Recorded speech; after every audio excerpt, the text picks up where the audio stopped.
ஆண்டவரும் அருமை இரட்சகருமா இருக்கிற இயேசு கிறிஸ்துவின் ஆச்சரியமான நாமத்தில் தினமும் கர்த்தருடைய சத்தத்தை கேட்டுக்கொண்டிருக்கிறேன். என்னுடைய பிள்ளைகளை வாழ்த்துகிறேன், ஆசீர்வதிக்கிறேன். நீங்கள் ஆசீர்வதிக்கப்பட்டவர்கள். இந்த நாளிலும் கூட கர்த்தர் உங்களை பார்த்து தீர்க்கமாய் சொல்கிற ஒரு வார்த்தை, வீணாய் கவலைப்படாதே என்பதாக ஆண்டவர் பேசுகிறார். நமக்குள்ள என்னென்ன வீண் கவலைகள் இருக்கிறதோ எல்லாவற்றையும் தூக்கி போடணும்னு ஆண்டவர் எதிர்பார்க்கிறார். ஏனென்றால் 1 பேதுரு 5ஆம் அதிகாரம் 7வது வசனத்தில் இவ்வாறாக திருவளம் பற்றியிருக்கிறார். அவர் உங்களை விசாரிக்கிறவர் ஆனபடியால் உங்கள் கவலைகள் எல்லாம் அவர் மேல் என்ன செய்து விடுங்கள், வைத்து விடுங்கள். உங்கள் கவலையை குடும்பத்தில் வைக்காதீங்க. சில மனுஷன்கிட்ட போய் உங்கள் கவலையெல்லாம் பகிர்ந்து கொள்ளாதீங்க. நம்ம கவலையை மற்றவங்ககிட்ட போய் இறக்கி வச்சாதான் பாரத்தை இறக்கி வச்சது மாதிரி இருக்குன்னு நீங்கள் நினைப்பீங்க. நீங்கள் மற்ற இடத்துல உங்களுடைய குடும்ப காரியத்தை குறித்து சொல்லும் பொழுது எல்லாரும் என்ன செய்வார்கள் என்று சொன்னால் உங்களுடைய எல்லாவற்றையும் கேட்டுக்கொள்வார்கள். ஆனால் அதுதான் உங்களுக்கு என்ன செய்யணும், அநேக தடைகளை கொண்டு வரும்.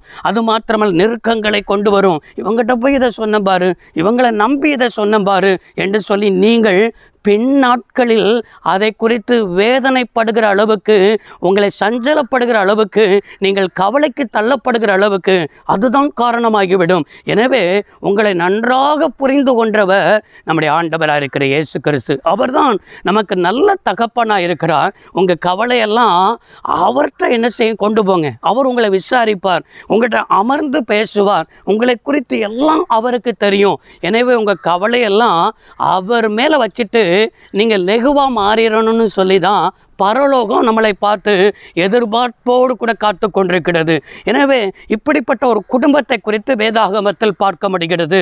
இயேசு கிறிஸ்து ஒரு கிராமத்திற்குள் பிரவேசித்திருக்கிறார். லூக்கா 10ஆம் அதிகாரத்தில் வாசிக்கிறோம்.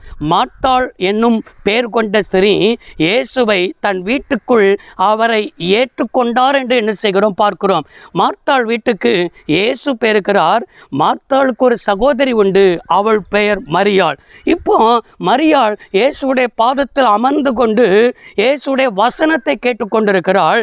மார்த்தாளோ பற்பல வேலையை குறித்து கவலை உள்ளவராயிருந்தாள்.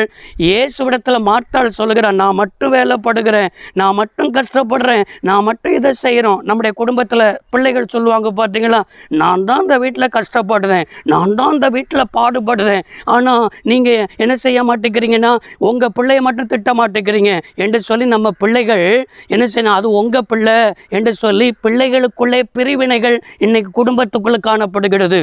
ஒரு மனம் இல்லாமல் இருக்கிறது. உங்கள் பிள்ளை வேலையாக மாட்டீங்க, உங்கள் பிள்ளைக்குன்னா எல்லாம் செய்வீங்க, நீங்கள் யார் பிள்ளைமா அப்படின்னு கேட்டால் நான்லாம் உங்கள் பிள்ளை கிடையாது என்று சொல்லி பிள்ளைகளுக்குள்ளே அப்படி ஏற்றத்தாழ்வு இன்றைக்கு அநேக குடும்பத்துக்குள்ளே காணப்படுகிறதை நாம் பார்க்க முடிகிறது.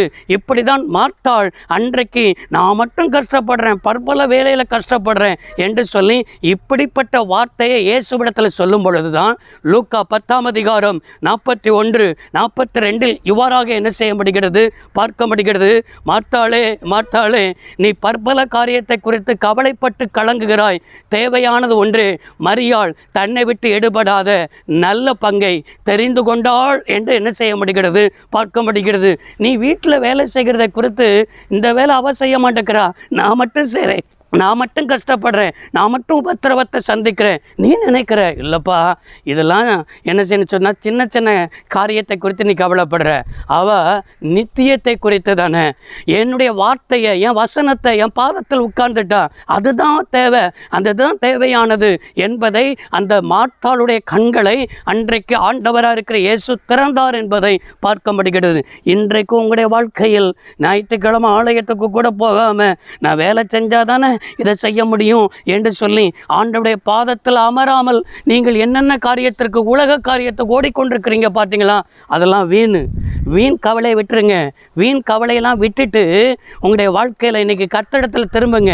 உங்கள் கவலையை ஆண்டவர்கிட்ட வைங்க. அவர் உங்களை விசாரிப்பார், இந்த சூழ்நிலையை மாற்றுவார், இந்த போராட்டத்தை மாற்றுவார். எல்லாவற்றையும் மாற்ற வல்லமையுள்ள தேவன். மரியாளை போல அவருடைய பாதத்தில் அமர்ந்திருங்கள். கர்த்தர் ஆசீர்வதிப்பார். சர்வ வல்லமையுள்ள தெய்வமே, அருமை தகப்பன், இந்த வார்த்தையின்படியே பிள்ளைகள் வாழ்ந்திருக்கட்டும், சுகித்திருக்கட்டும், நன்மை அனுபவிக்கட்டும். இயேசு இரட்சக நாமத்தில் பிதாவே, ஆமென். கர்த்தர் ஆசீர்வதிப்பாராக. God bless you all.